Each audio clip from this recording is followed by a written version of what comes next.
everyone around the world, including YouTube and my friends on YouTube, here's a little special note.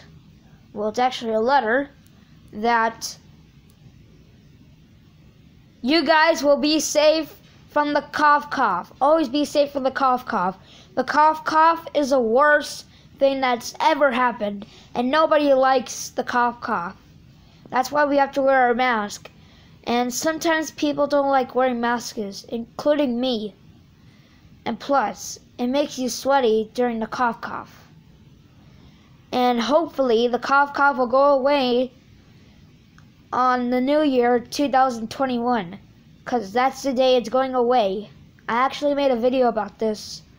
And always the rule, always be safe from the cough. Goodbye.